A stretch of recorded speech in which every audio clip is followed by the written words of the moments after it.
Get ready to enter the Thrive Time Show. We started from the bottom, now we hit. We started from the bottom, and we'll show you how to get here. Started from the bottom, now we hit. We started from the bottom, now we hit. We started from the bottom, now we're on the top. Teaching you the systems to get what we got. Colton Dixon's on the hooks, I break down the books. Z's bringing some wisdom and the good looks. As the father of five, that's why I'm alive. So if you see my wife and kids, please tell them hi. It's the C&Z up on your radio. And now 3, 2, 1, here we go. We started from the bottom, now we hit. We started from the bottom, and we'll show you how to get. Hello, Thrive Nation, and welcome back into the conversation, the Thrive Time Show on your radio. It's a Wednesday, it's Hump Day, and it continues to be Patriot Day. The parade is over. The parade, you know, there's still some pageantry in the air, but I was running it by the people there at 1170. I asked them, I said, "Is it okay? I mean, is it cool if we change the name of the show to the Patriot Time Show?" And they said no, but I still hold out hope that may happen, and I'm just feeling good. And if you'll notice, I'm not wearing a Falcons jersey at all this week. I'm celebrating the Patriots and the barbecue from Oklahoma Joe's, the world's best barbecue, by the way, that Dr. Robert Zellner had to purchase and bring to me personally as a result of losing the Super Bowl bet. But I digress. Z, how are you? Oh my goodness! You know, it's just going to be. I wonder how long you're going to bask in the glowing of your victory. I just feel like, not only did we have a great game, but he threw me secretly through for nearly 500 yards. I mean, the guy was just unbelievable comeback, most Super Bowls ever, best comeback ever, most yards. I mean, just the whole thing. I mean, it blew my mind. And here I am on a Wednesday, 4 days after the Super Bowl, still I'm playing the crying game almost. I just can't get it emotionally together. I'm just like, any type of, even just the word, any words that start with the letter P take me to the Patriots, and I get all emotional again. I'm trying to get it together. Well, I guess Brady established that he is the GOAT. I mean, greatest of all time. I mean, he's still got some meat left on the bone. I mean, still a little chicken left on that chicken leg. I give him 5 more years. Oh gosh, 5. Oh yeah, awesome. Now Thrivers, today, inside the box that rocks. We always try to bring in some great Americans inside the box that rocks. We bring in entrepreneurs, Oklahomies, who know what they're doing in the world of business. And today I'm so excited because we have a guy who's a very successful business consultant. He's also a speaker. Many people listening right now, you want to become a speaker, you want to become a trainer or an author. He's all three. He's the trifecta. He's a speaker, he's an author, he's a consultant, he's the trifecta. It's like one horse coming in first, second, and third, all in the same race. It's just, you don't hear about it very often. And I'll tell you this, he's the only guest we've had on the show that I could say almost is, I mean, he's kind of tied in my mind with Oklahoma Joe's for being one of the best tourism draws to Oklahoma. It's Mr. Clay Stairs. Sir, how are you? Hey, I'm doing fantastic, Clay. And what I'm really enjoying here is that on this side, I do get to say that the Patriots, best comeback ever. Yes. But it's in the same breath, when I'm saying that to you, I have to look over here and say, you lost the biggest lead ever. Ever. You know what? I mean, the thing about it was, I was daydreaming. They're the second, the halftime's over. Lady Gaga's done her thing, which I thought she did a great job. Yeah, she did a great job. I agree. And I'm sitting there thinking, oh, am I going to get burnt ends? Am I going to get? I'm definitely going to do the baked beans. And I thought, what jersey number is Clay going to have to wear for the Falcons team? I'm sitting there thinking, I'm just kind of daydreaming, and all of a sudden I kind of wake up. You know how you do, and you're looking at the thing TV and you're going, no way, no, this is happening. This is not possible. As you were doing that, because I am a man of huge faith for America's team, I was actually I was starting to salivate. Yeah. This is the medical term. I was salivating over the Oklahoma Joe's and the burnt ends and the baked beans, knowing that we were right where we wanted to be. I'm the same way. I was going, oh no, it's Tom Brady. It's going to happen. It's Tom Brady. Do not count this thing out. All right, now Thrivers, today we're talking about something that I'm excited about, something that I think you as a listener should be excited about. This is the George Lucas story. The George Lucas story. Z, are you excited about talking about the George Lucas, the founder of the Star Wars franchise? I'm excited to be talking about anybody other than Tom Brady right now. I mean, I'm just be honest with you. Well, okay. Well, let me get into it now. Here we go. So George Lucas, he was born on May 14th, 1944. And at age 27, okay, he made his first feature film, which was THX 1138. Have you ever seen that before, Clay Stairs? Have you seen this?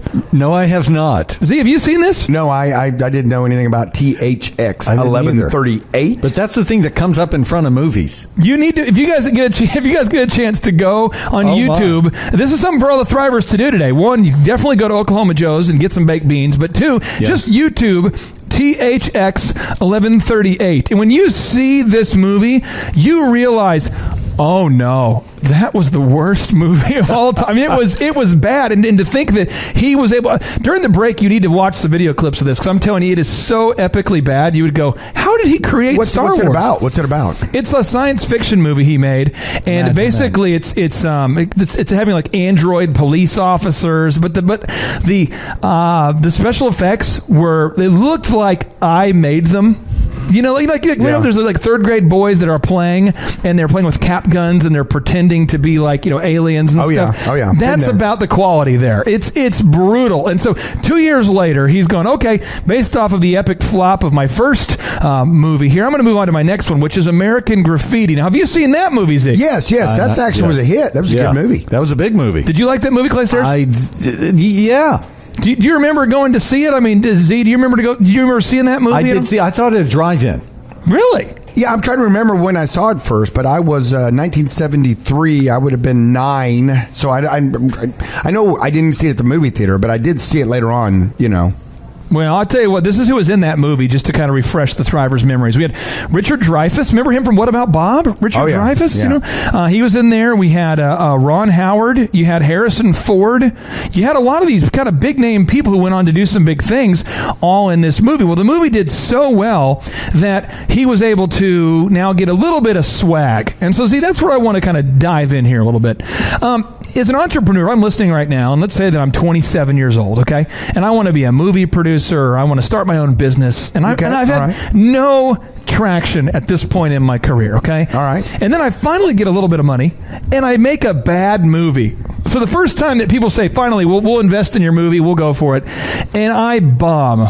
Is that kind of normal a little bit to have a little bit of struggles early on in your career? I mean, if you're 29 and you haven't been a major success yet, should you feel like an idiot? Should you feel like an idiot? No, you shouldn't. I mean, history's full of guys that, their first stab at something, they were unsuccessful. And a lot of very, very successful people out there, failed the first time out, and then they could have said, "Oh well, I guess that was my one chance, my one shot," and fold up the tents and go home. But obviously, George Lucas didn't do that. Now, I want to ask you this, Clay, because you work with a lot of entrepreneurs who are people who have visions of being a successful entrepreneur. They say, I'm going to make my feature film. There it is. This film is going to be awesome. And Clay, I'm telling you what, if I get the funding I need, I'm going to team up with Francis Ford Coppola to make THX 1138. And this crazy movie is going to be super successful. Broadcasting live from the center of the universe. You're listening to The Thrive Time Show. And then it comes out and people go, oh, that's bad. Talk to me about, how do you encourage entrepreneurs here, maybe in their 40s, in their 30s, they haven't had any success yet, they're starting to feel like an idiot. How do you encourage them? What advice would you have for the entrepreneurs out there who are listening? It's great. I actually was talking with one of my clients just this morning about this. Yeah, so it's wonderful. So you teed me up really good. Were you talking to George Lucas? I was not talking to George. I was talking to, I won't go to George. It's okay. It'll work out. I was talking to the Falcons and trying to encourage them for where they were. Sorry about that, Z. But the idea here is that Robert Kiyosaki. Yep. Okay, I was reading a book by him. It's like the 9 things you need to do before you start your business. Okay. Before you decide to be an entrepreneur. And one of the things he was talking about was going to his rich dad and saying, I'm being all frustrated because he had failed. And his rich dad laughed at him. And he said, your problem is that you are not failing fast fast enough. You need to fail faster, and you need to fail more. Wait a second. I thought you just said you fail faster. Yeah. And I have audio of what you just said because I was trying to process what you just said. Let me. Is that what you just said? That is pretty much, yeah. Yes, I think that's pretty much what I just said. But so the idea here is, how do I encourage somebody in the midst of failure? The idea is the 4 steps that Kiyosaki talks about is, first of all, you have to act. After you act, you have to fail. Fail is a piece of the equation, and then you learn and adjust. But if you're afraid to fail, you'll never act. You've got to act. Now, here's the deal, Thrivers. I want to encourage, if you're listening right now, I want you to get out a sheet of paper. Why do I always have to get out a sheet of paper? Why can't I put it on an iPad? Fine. Get out an iPad. Oh, why do you have to use iPad? Are you sponsored by Apple? No, you can use any type of tablet, any type of napkin, whatever you have. But I want you to make a list on one side of the sheet of paper, on the left side of the sheet of paper. Make a list of all of the failures you've had up until this point. And make a list of all of the excuses that you could have for not succeeding in the future. Go ahead and list them out there, okay? So maybe you grew up poor. Maybe you don't have a lot of connections. Maybe the first business you had failed. Maybe you're over the age of 40. Maybe you're over the age of 50. Maybe you aren't aware that Ray Kroc did not have any success in the world of business until age 52. So Z, how old are you now? I'm 52. Oh, so Ray, you would have been hanging around with Ray. I can open up a burger joint now. You and the Kroc. But think about that for a second, though. Ray Kroc went on to buy the San Diego Padres and to build a business before he died that was producing over $700 million a year of revenue, which in today's money would be like a $5 billion business. Wow. And he did it all after the age of 52. It's amazing, and it gives you hope. I mean, so you're not too old to not chase your dreams, to not start that business. And that's what this show's all about, Clay. Yeah. Now, I was 47 when I started my thing. 47? 47. Wow. 15 years of teaching and then working as a camp director. At 47 was when I started my thing. Well, I'd tell you what, I'm just commenting. If you're on Facebook Live, it's hard to really picture the eye candy unless you're on Facebook Live. If you're on Facebook Live, you can see what I'm talking about. But did you feel like that you were held back by your beauty? Did people not take you seriously? Don't hate me because I'm beautiful. That's hard to do. Yeah.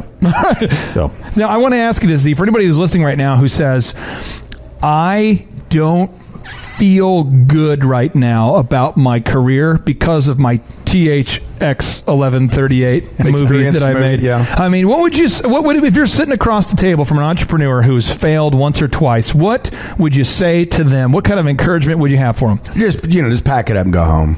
Oh, wow. Hey, I tell you what, there's a lot of overpasses and cardboard boxes, and you can build a fine home out of cardboard, and you might want to move somewhere it's a little warmer. No, I would say to you is get off that couch and make something happen. Today's the first day of the rest of your life. So you know what? So many guys out there and so many women out there failed their first time, their second time, their third time. What does that matter? What does that mean? You have a dream. You want to start a business. You've started a business. Now you need to grow it. That's why you're listening to this show. We're going to encourage you and we're going to coach you up on how to do it. So, hey, get in there. We've got lots of different ways to help you, Clay. You can listen to the Thrive Time show every day here, 12 to 2, Monday through Friday on Talk Radio 1170. Boom. Second way is we have an unbelievable workshop this month, February 24th and 25th. You want to mark your calendar. I'm telling you what. I don't want to give you hyperbole. I don't want to give you hype. But this workshop, if you just Google Thrive 15 reviews, you can see some of the video reviews. Yeah. But it will change your life. It will absolutely change your life. Yeah, so you come to it's an in-person workshop. We have scholarships, so you can afford it. We don't do any upsells. And you get to meet other entrepreneurs, other people that are starting their businesses or have started and want to grow it. And you say to yourself, well, I don't have a business, but I've got an idea. Come to the workshop. We can help you take that idea and turn it into a business. We also have one-on-one business coaching, and we have the world's best business school available for you at thrive15.com. Now, when we get back, we're going to talk about how did George Lucas go from making of his first successful movie into making Star Wars? How long did it take him to write that script? Stay tuned. Thrive Time Show. All right, welcome back to the Thrive Time Show on your radio. We're talking about George Lucas and how he was able to turn his entrepreneurial visions into the Star Wars franchise. You know, Rogue One, if you haven't seen Rogue One, you got to go check it out. If you go to any toy store, in any Target, any Walmart, you can't escape the Star Wars toys, the items, the licensed products. If you go to the Disney store, it's there. It's the #1 Disney attraction right now. It is a game changer, but it all started out with George Lucas making his first film, very unsuccessfully, I might note, called THX 1138 at the age of 27. I mean, he graduated high school at age 18. He's working on this first movie for 9 years, and he comes out with it, and it bombs. So then age 29, this is 11 years after high school, he makes American Graffiti, and it does well. So then he says, well, I know what I'll do. I'll sit down, and what I'll do is I'll make a little movie called Star Wars. And so he starts writing this movie at age 29, 1973, after he has a little bit of momentum from this movie, American Graffiti. And see, I'm going to read this to you. And you tell me, all right, if I'm George Lucas and we're buddies, okay, and we're getting together, okay, and do you like to do a billiard? Do you like to play pool? Yes, I do. I fancy the game. Okay, so let's say that I'm meeting you at some place to play some billiards, and this is what I say to you. Okay, so Z, here's the idea. But basically, it's going to be a movie I'm working on. It's called Star Wars. Okay. Now, by the way, you've seen my other movie, THX 1138, which is the worst piece of video made ever. You know, still there. Yeah. And I'm like, so I know that the movie I made, American Graffiti, was not based on space at all, and it's the only thing I've ever done successfully. But anyway, so I've got this movie based upon it's space, and I got this character. His name is Han Solo. Okay, all right. And he's a frog-like man. And the main character, his name is Kane Starkiller, and he basically uses the dark side of the Force, which I like to call the Bogan. Oh, okay. So what do you think about my idea? Well, I'd probably take Han Solo and make him a dashing kind of a, gunslinger. Maybe, use Harrison Ford in that role. He's large. He's a green-skinned monster with gills. I would say the Star Killer dude. I'd probably, Luke, did you talk about the dad? Oh, you talk about Darth Vader, right? Well, no, here's the thing. Okay, so the Bogan is the bad side of the Force. Let's call it the dark side, okay? The Bogan. And then I got Luke Starkiller, and I've got this frog-like man who's, by the way, he's a Carillion. Yeah, I'd be sitting there shooting pool, going, "Dude, what are you hey, on?" Don't interrupt me real quick. Okay. I just ordered some beers, and I want to get into the next part, because this is the part that people are going to love. They're going to line up to buy these movie tickets. All right. Okay. So here's the deal. It's going to also. I've got this guy. I'm calling him Chewbacca. He is permanently indebted to the frog-like man, and he's over 200 years old, and he's based upon this Alaskan Malamute dog that I had as a kid, and it's going to be awesome. He's huge, and he's hairy, and he sounds like he's yawning all the time. So you want a break, or do you want me to break? No, I think I need a break from your movie ideas, and let's play some billiards. So now I come back 2 years later, after sitting down and having this disturbing conversation with you, playing billiards. Now I say, so here's the deal. I'm on my second draft of the movie. His new name is now Luke Starkiller, and a couple years into it, I'm almost out of cash from my first movie, and I wanted to know, would you be willing to invest? You know what I mean? Overall, I mean, it's going to be great. Come on, do it. Come on, I need some money. Please invest. No. I mean, it sounds like a great idea, and I wish you the best. And I like shooting pool with you and hanging out with you, but I'm not going to give my hard-earned cash into that. The Force has a mystical energy field. Okay, maybe now. It's based loosely on all religions. Okay, it's epic. Going to Weirdville. Okay, but I'm just saying. So that's how it was, though. The Bogan, the Bogan just sounds. It sounds like a fourth grader that he did something weird as a kid, and now you named it after him. Like, oh, that's the Bogan. That's the Bogan. That's the move. It's some third grader's last name. Billy Bogan. Yeah. He was in Milwaukee. Now, I hate to go back to this sound clip too often just because it's a new one, but I really am excited about it. This is the thing. I think a lot of entrepreneurs are sitting down and you're trying to explain your business idea to somebody, and this is how it sounds to the investors. You're out there trying to pitch your idea to investors, and they go, "So tell me about your idea," and you say, "That's it, Billy. Get the hell out of here." What in the world? You've never heard that? No. Where's that from? That's your favorite actor, Adam Sandler. Oh, God. Oh. No, but I'm just saying that's the thing is a lot of entrepreneurs, though, we struggle to communicate with the investors because an investor has to have already had some success to have some money to invest. And you're getting in front of them talking about your furry Wookiee idea, and you're getting discouraged that people don't hear you. So I want to start with you, Clay. If I'm listening right now and I have a great business idea, but the world just doesn't understand the grandeur, the epicness of my idea, what advice would you have for the entrepreneur? Wow, I think that especially if we're talking about a woolly character here on this, I think first of all, you've got to come from the standpoint of what is that investor looking for? Oh boy. What is their dream? What are they wanting to find success in? And then if I can discover that, then my next piece is to engage and kind of align myself with what they're trying to do and go, hey, I got an idea on how to help you get what you want. Well, here's what happens is he's trying to pitch it to people and no one gets it. So finally, one day during a pitch, he says, it's kind of like Flash Gordon. And they go, oh, yeah, okay. So he had to just have that little phrase. It's kind of like Flash Gordon. It's kind of like Flash Gordon. And the thing about it is, could you imagine him on the show right now, Shark Tank, with those guys, how they would tear him up?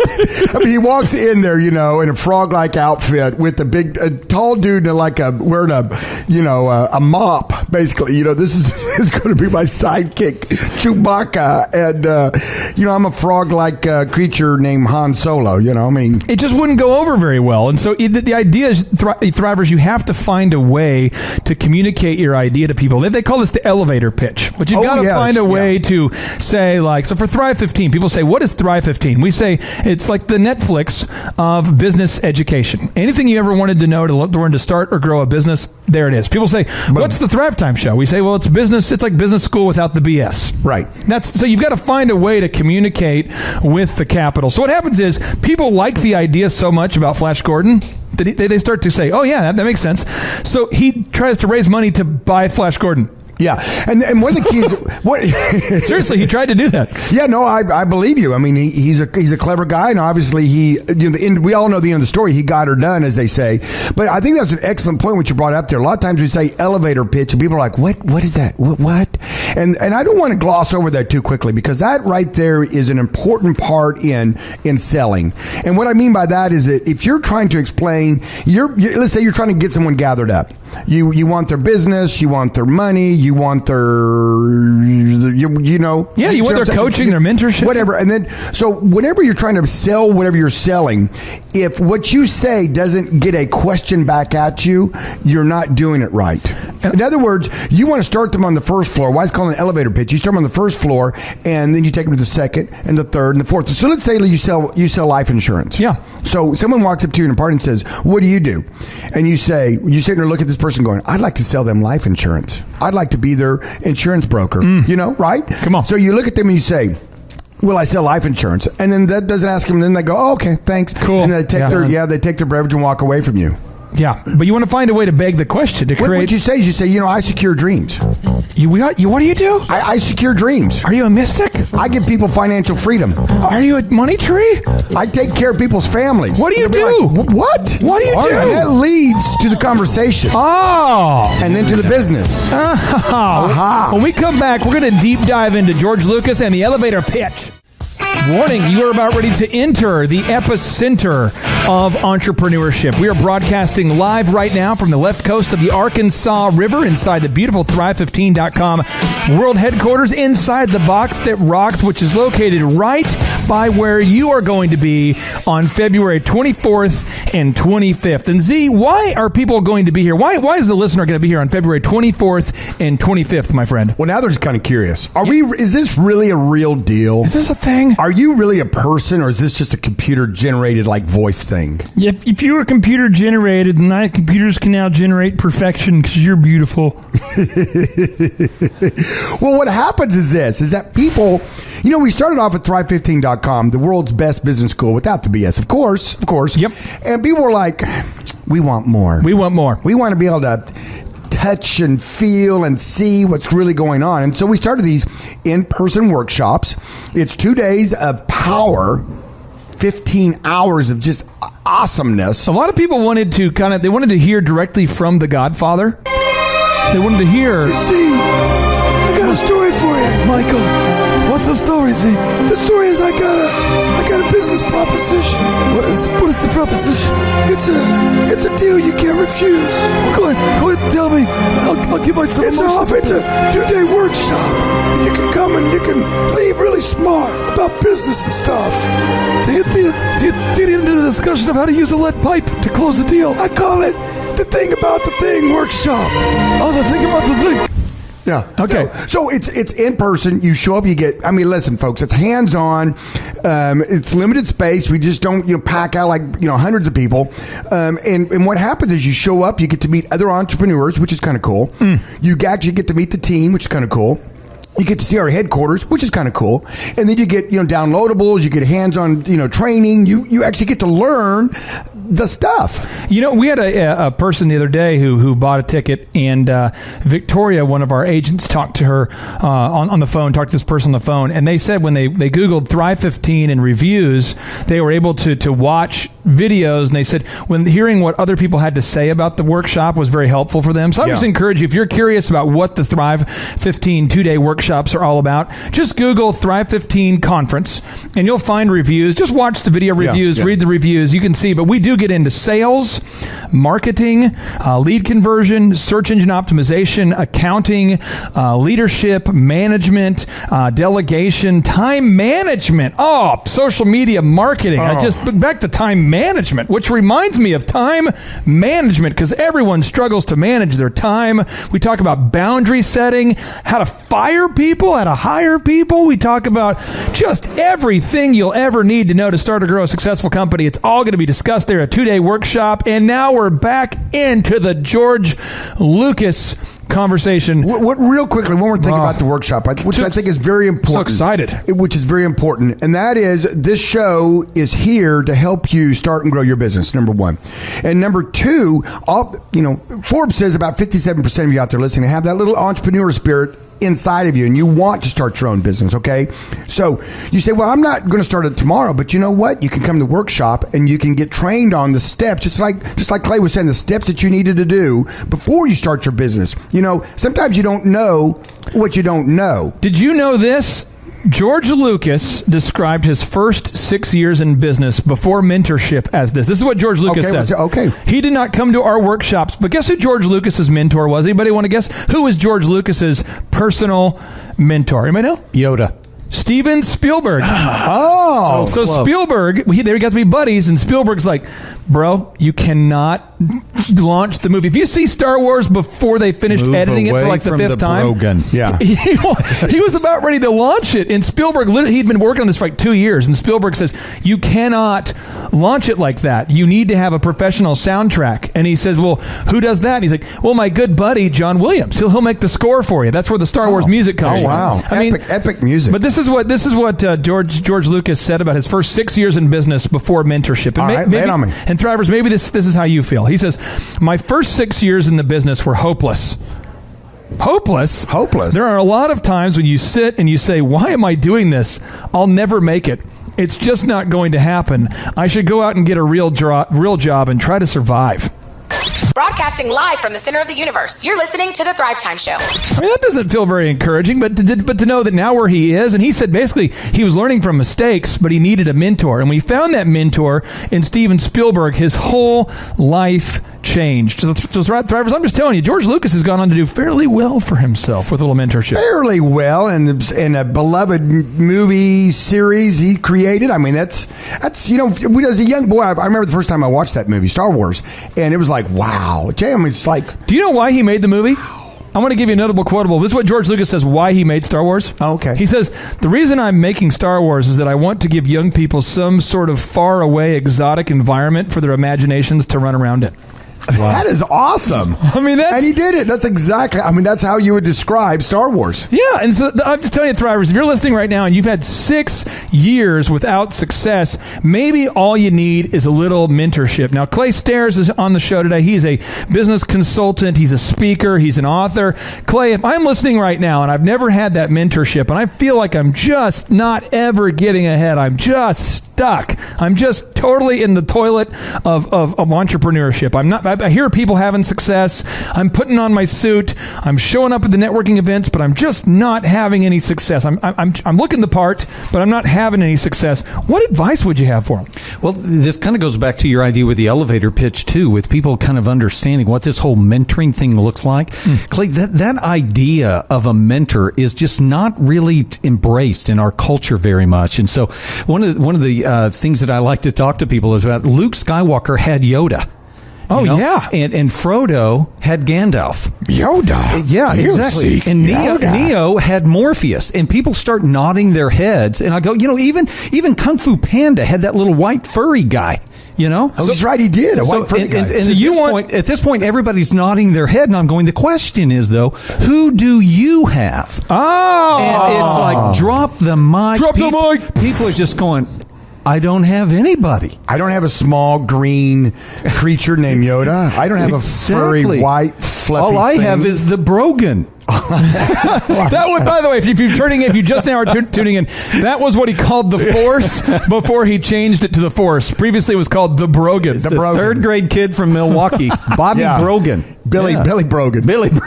That was not a good thing. He was a bully, so that's Brogan. The I'm bad sorry, side. the Bogan. The Bogan. We added an R there somehow. That's what happened. I got the R. Sorry about that. I think I know someone with Brogan. Now here's the deal, Thrivers. If you're listening right now and you're going, okay, I already have a business plan. I already have a business that's doing fine. I just need a little bit of capital. I need a small business loan to grow my business.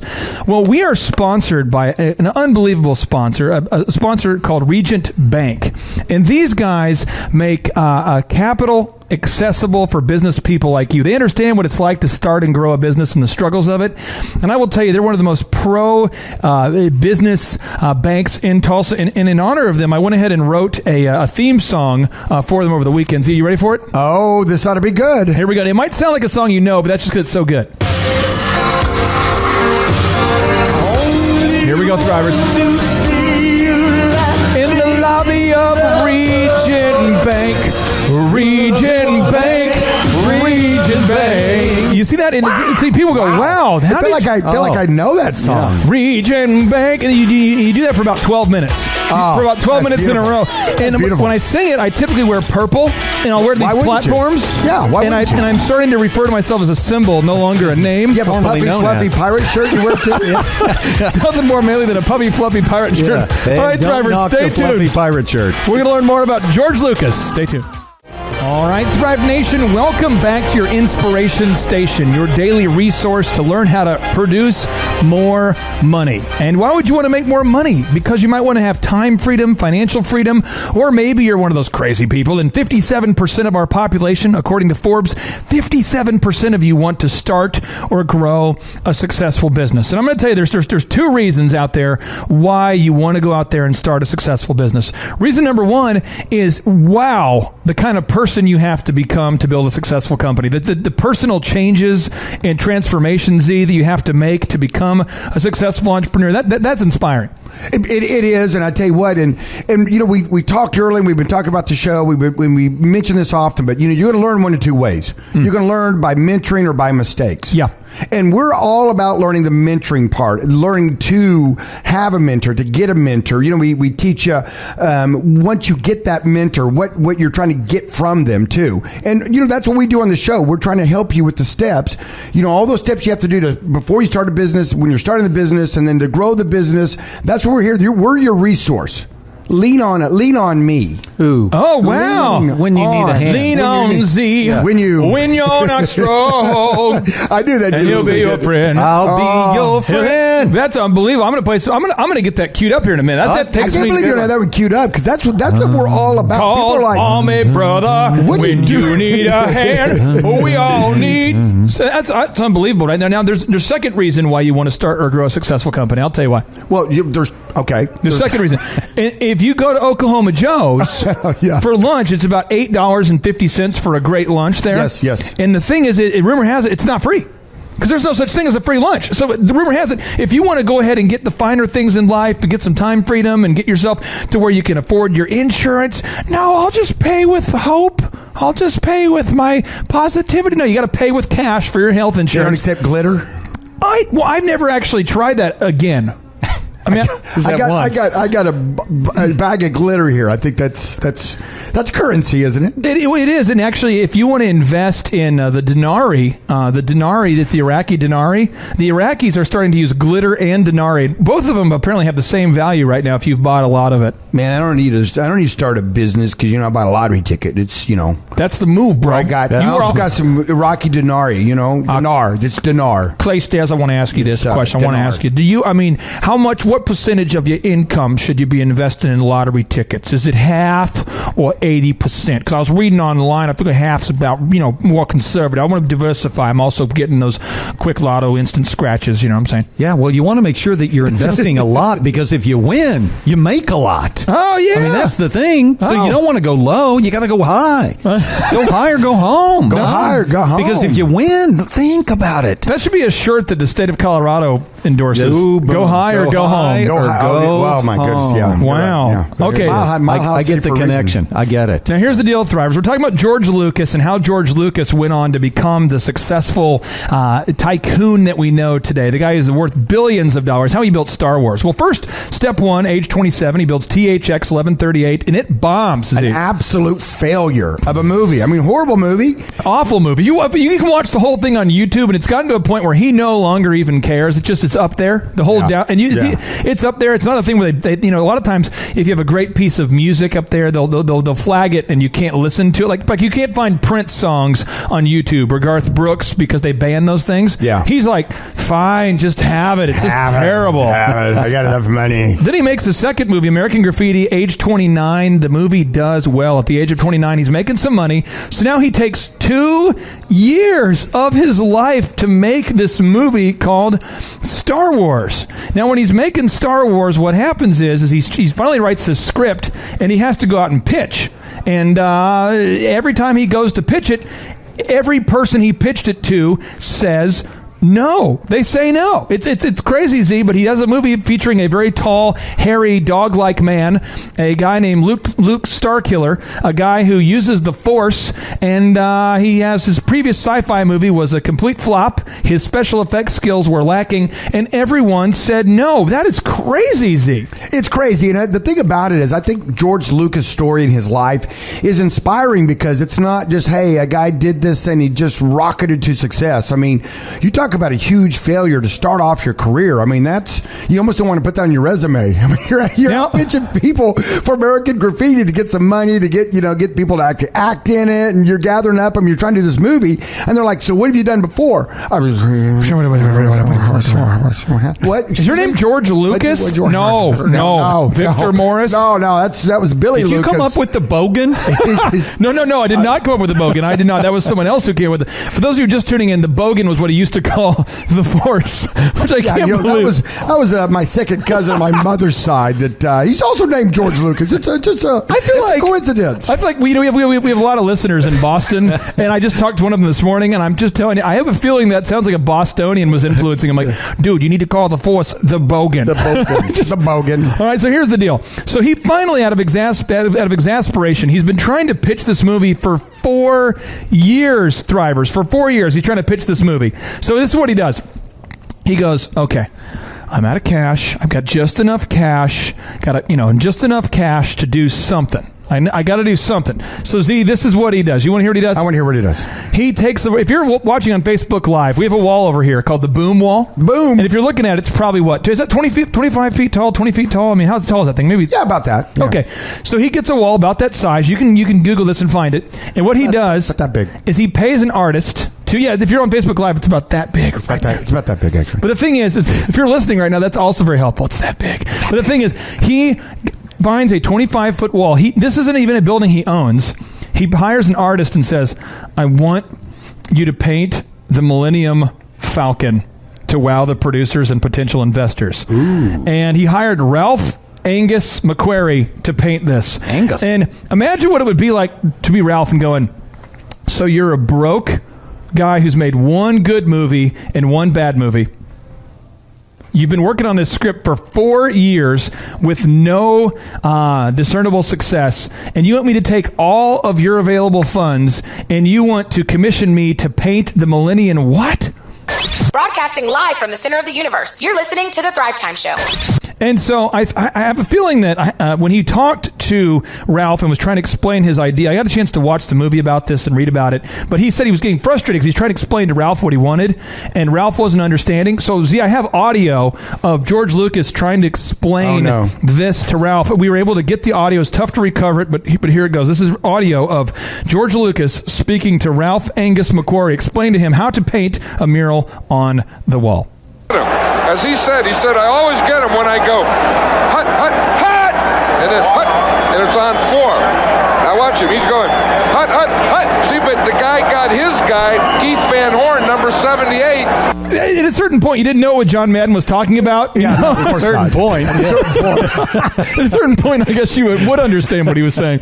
But all I'm saying is that he was not having any luck even explaining it. So then he ends up having to basically camp out at this wall. He's not making any income, by the way.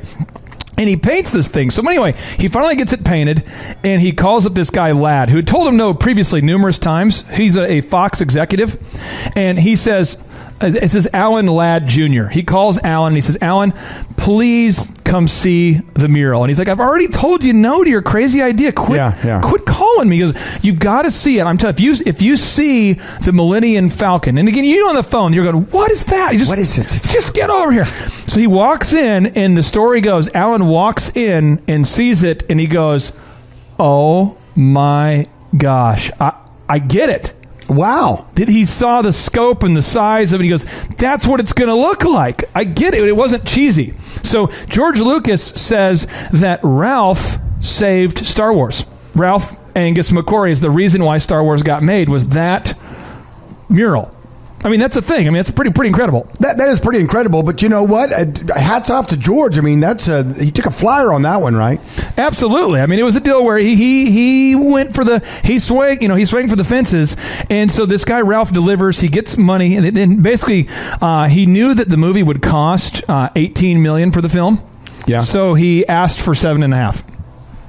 Oh, okay. So he's not getting enough to do the movie, so why? What he did is he realized that he didn't have enough money to make the movie, so he cut it into a third, and that's why it starts off with the New Hope was the first movie. Aha! Because he realized, I don't have enough money to make the whole thing the way I wanted to. He wanted to make, he wanted to start with the original movie, but he's like, this can't happen. So he cut it into 3 parts, and the only person who knew was him. He didn't tell people that he took his script and cut it into 3 parts, and that's why Star Wars. It's why if you're new to the Star Wars world, you're always like, why am I watching prequels and then I have to go back and watch this and that? Why are they all shot out of order? It was because he felt like this is the only thing he could afford to do, and so it took 2 months just to begin construction of the sets. And then they determined, this is what he's telling his staff. He says, guys, the good news is your sets look good, but the video technology needed to actually shoot this movie currently doesn't exist. So I'm going to start a separate company called LucasArts, and we're going to invent the technology needed to make the movie. Well, and why not? Oh, my God. And why not? Yeah, you got to have the technology, right? Star Wars during the break, or the Thrivers during the break, Google real quick, go to YouTube and type in Darth Vader original voice. Darth Vader's original voice. It is hilarious. Stay tuned.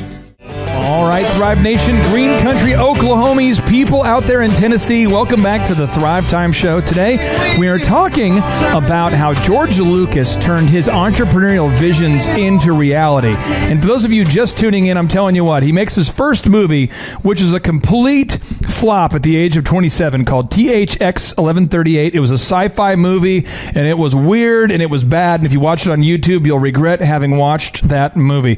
Then at age 29, he makes American Graffiti and has some success with that movie. That was a very successful movie. Richard Dreyfuss and Harrison Ford, success is happening. And so he says, okay, I'm now going to move on to my big project. This is what he wants to do. He wants to make Star Wars. And so he says at age 29, this is what he said, I'm quoting him, he says, I worked on it 8 hours a day, 5 days a week. So from age 29 to age 31, he's writing the script for Star Wars. And nobody wants to invest in the movie. So he takes every dime he has. He pays a friend, pays the guy he knows, Ralph Angus McQuarrie, to draw a mural of the Millennium Falcon. And he goes back to all the investors who told him no. And finally, Alan Ladd Jr. with Fox, a guy who had previously told him no, a Fox executive, gave him the green green light and said, "Move forward, my friend. How much do you need?" And George said, "Well, I need $18 million to shoot the movie." And he goes, "We'll go ahead and give you $7.5 million." And he goes, "Sure, no problem." So he cuts the script in a third. So now he's cuts 2/3 of the script out. And here we go. So he's starting to make Star Wars, and he realizes, Z, that after spending 2 months, they haven't shot anything, by the way. This is in movies at the time. Nobody was taking 2 months to make a set before they shot anything. So it's 2 months in, and he hasn't shot anything, and he's made the sets, and he goes, "Guys, here's the deal. I've determined that the technology that we need to do to shoot that scene, the scene from the first Star Wars where the X-Wings are going down that trench and they're shooting and they're trying to blow up the Death Star. Coach Calvert, have you seen that scene from Star Wars? He realizes it's not possible unless they invent technology." And they go, "We're not going to give you a bigger budget, buddy." And he goes, "Oh, it's okay." So he starts a company called THX, and he starts a thing called LucasArts. And basically, he starts LucasArts and raises money on another deal to raise money for LucasArts to create the technology for a movie that, oh, by the way, he says, "Guys, here's the deal. Z, imagine he's saying this to you. Okay. So it's 2 months in. We've been making the sets, and I haven't shot anything yet. The technology I need to make the movie is currently not available, but I'm getting investors to build that on a separate deal. And we're going to need to shoot this thing in Tunisia, North Africa, so that we can get the right look for Tatooine. Is that cool?" I'd be like, "Can I get my money back?" And Alan Ladd Jr. said the whole time, he was like, the only saving grace he had is he knew that he was all in it. Like, he knew that he had skin in the game and he was emotionally committed. And so I want to ask you this, see, I want to ask the same question to Coach Calvert of Score Basketball. I want to ask you the same questions here. Okay, all right. How important is it for the entrepreneurs listening to be all in when it comes to their idea, to be 100% sold out to their Star Wars? Well, that question once takes me back to the, why don't you take me down to the farm? You see, the farm, I love the farm analogies, farm stories, the agrarian society of yesteryears, when we all rode around on horses. And could you move my truck, Z? We all ate organic because that's all there was. You didn't have a choice. Well, in my book, Business Pig, Chapter 2 deals with this very same topic, and that is, and I jokingly call it my farm logic, but it is kind of, it's to be the pig at breakfast and not the chicken. What does that mean? What does that mean? Why do I got to be a pig?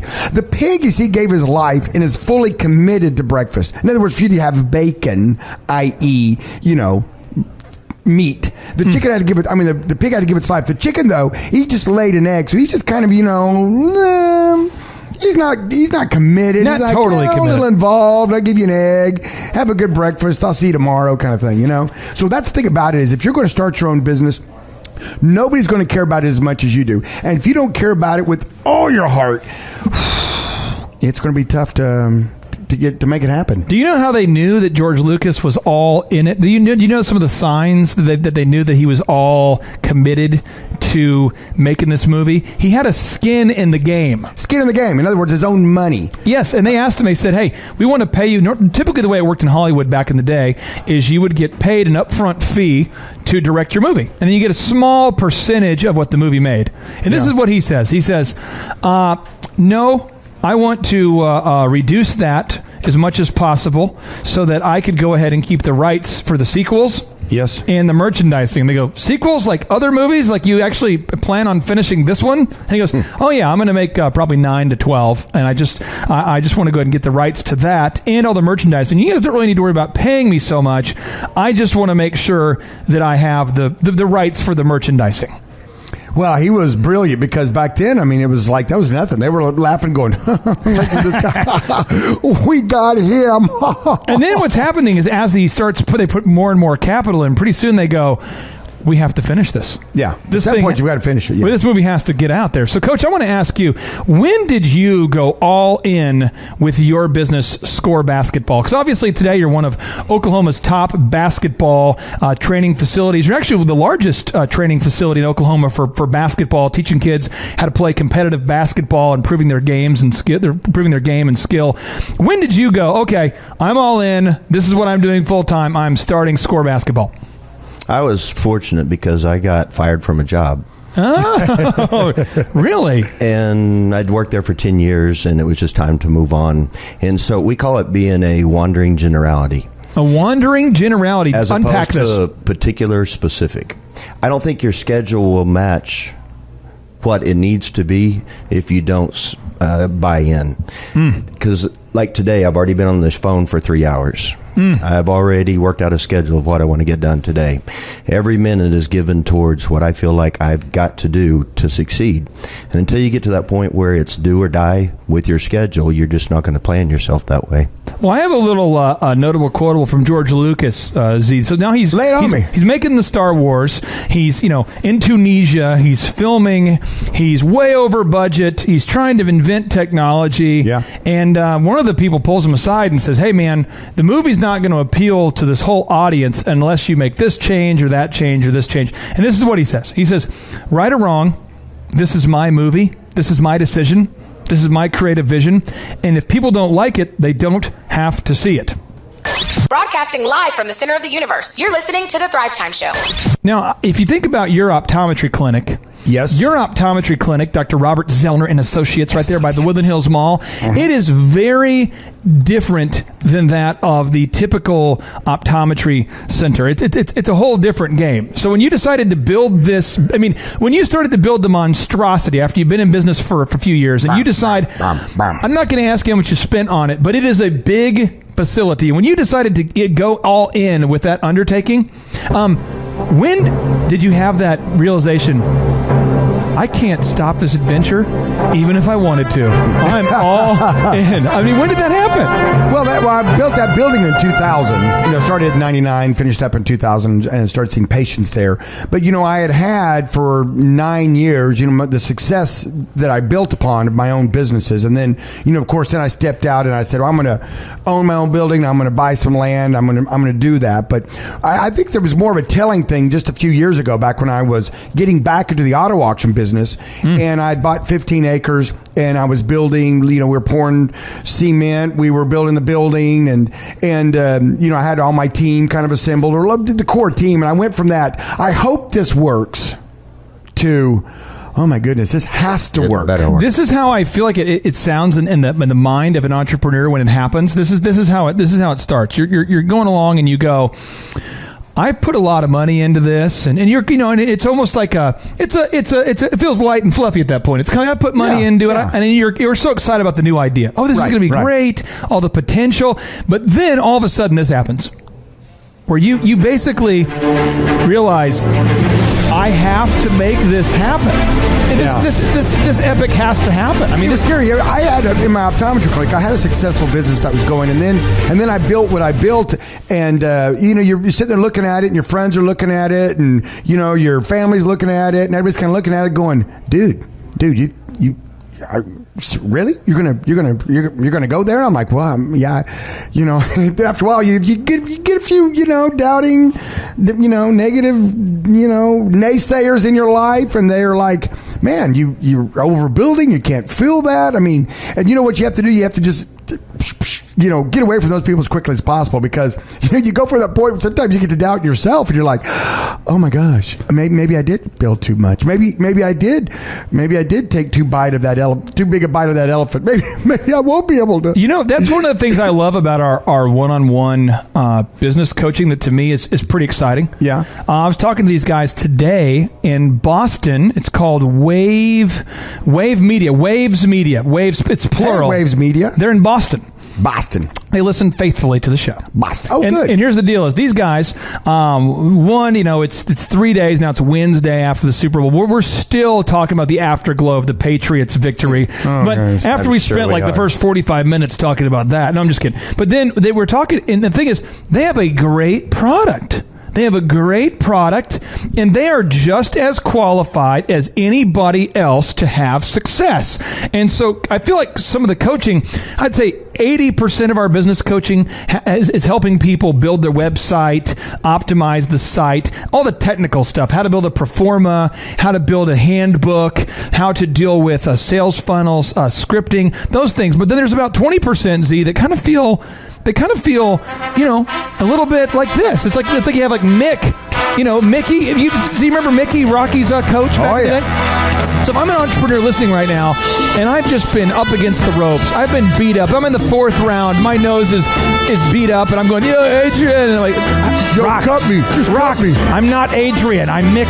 Mick, Look, just cut me. Mick already. Cut me. what would you say for somebody who's just almost punch drunk at this point? They've been just beat up. They're in that corner. They're feeling dejected. What do you say to them? I say, hey, listen, circle on your calendar February 24th and the 25th. You're like, okay, that doesn't make me feel any better.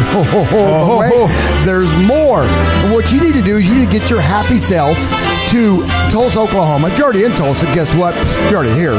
And you need to come to the headquarters of Thrive15.com because those 2 days we're going to have our in-person workshop where we will personally, I'll be there, Clay will be there, and we will personally pump you up. We'll be like Hans and Franz. We might even wear like sweat outfits.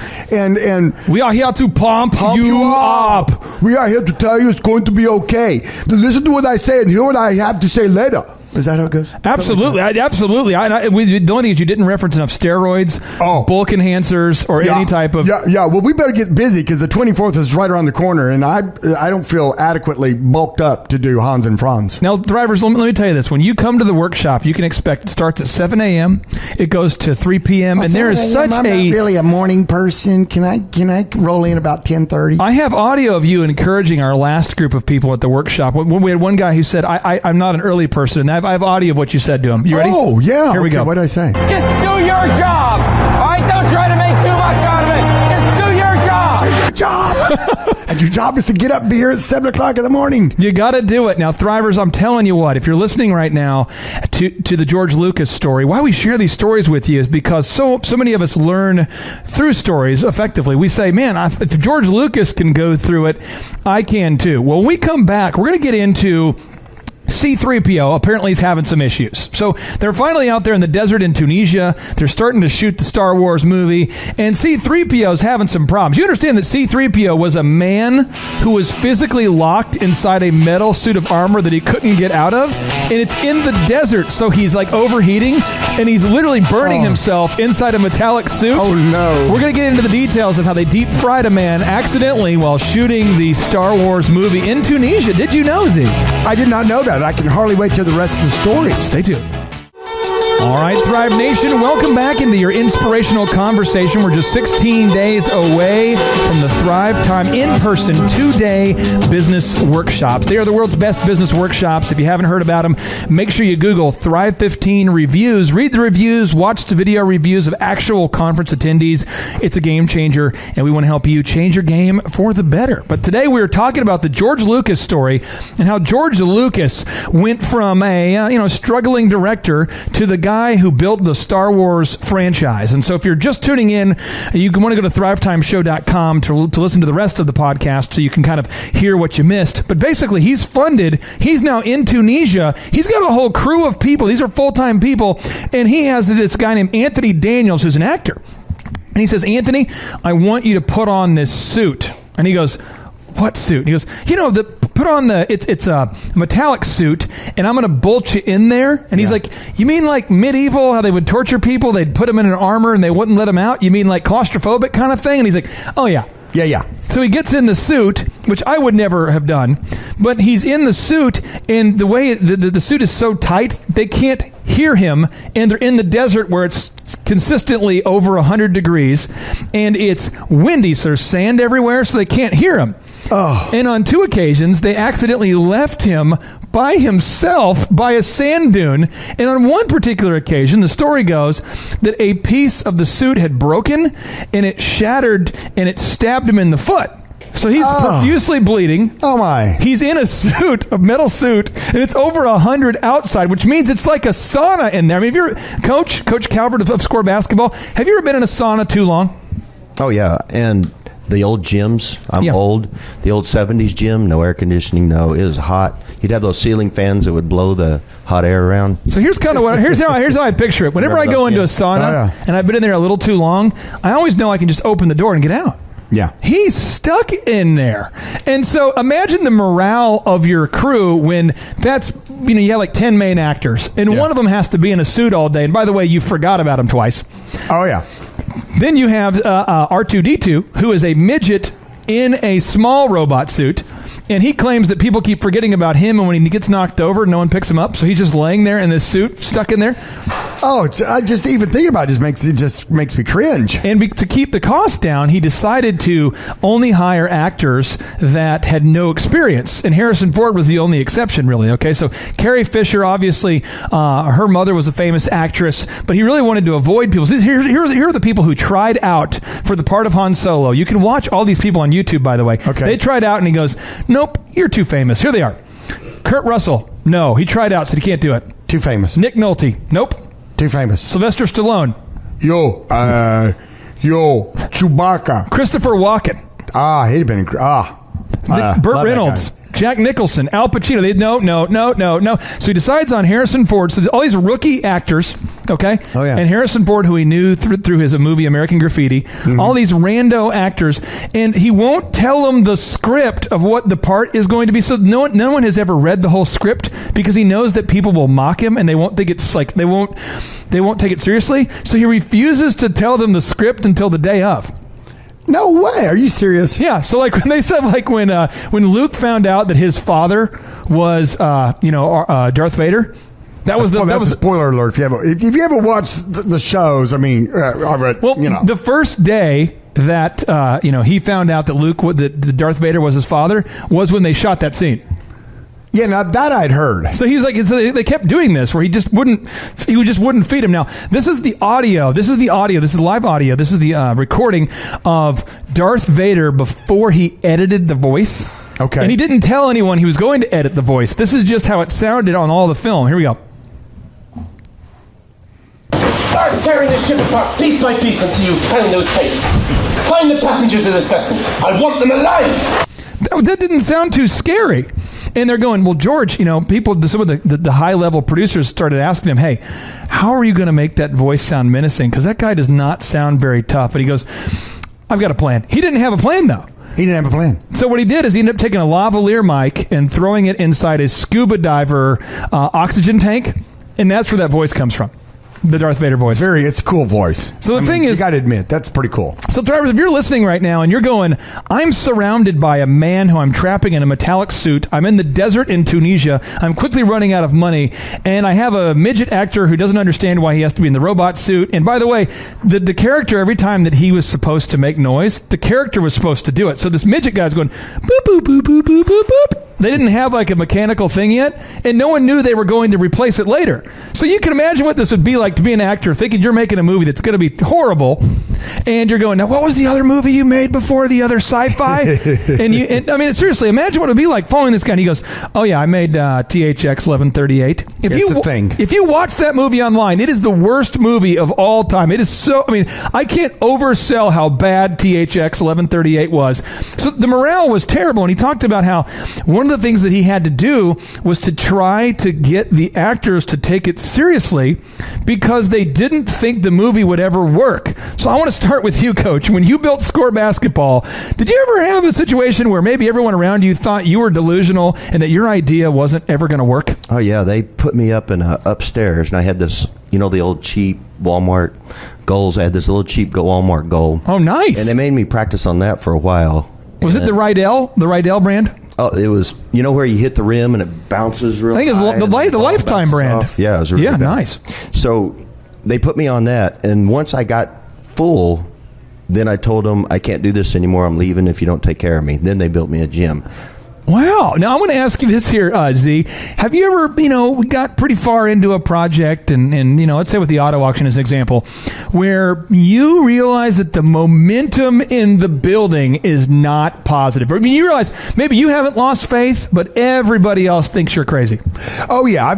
I've been there. I've been there before, and it's kind of like, like with the auto auction, it's at some point your people are kind of going, oh, you should lay asphalt. You shouldn't do that. Why are you building so big? What are you thinking? And you've got so much competition here in town. And hey, just because you did it before a little successfully years ago, the game's changed. And so at some point you kind of you do have those moments where you look in the mirror and go, am I crazy? And you just soldier through. You just soldier through is what you do. Kind of like C-3PO did that suit. God, I can't imagine being locked in. I know. In a metal suit in the middle of the desert. And being forgotten. And not be able. Oh man, that just makes me feel claustrophobic even right now. Yeah, and I'm not in a metal suit. Now, Thrivers, I want to tell you this. This is a quotable from Harrison Ford. They're asking him offset. They're asking him, "Hey, what do you think about the movie?" This is what he says. He goes, "I think it's kind of weird that the princess has weird buns in her hair."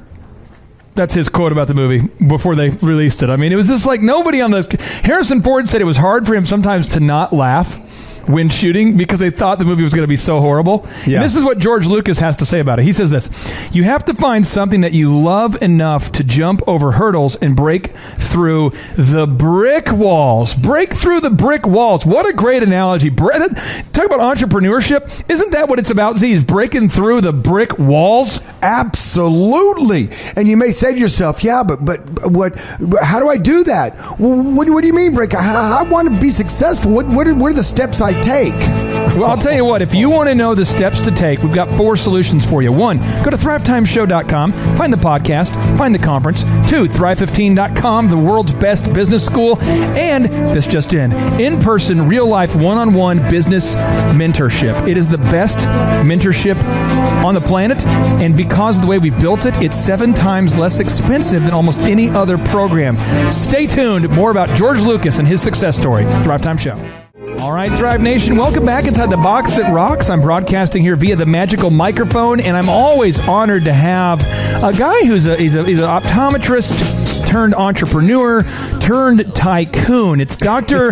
Robert Zoellner, and I'm going to tell you this. I mean this in kind of a nice way. I don't mean this in a weird way. It probably is going to come across wrong, but if you've ever seen the movie The Aviator, where Howard Hughes just understands so much about the way the world works that it's overwhelming for him, and he kind of blows up. Like, he just kind of is like, oh, because Howard Hughes was a genius. Like, he was so far ahead of everybody else in film, in aviation. I mean, every niche he went into, he's just so far ahead. Yeah.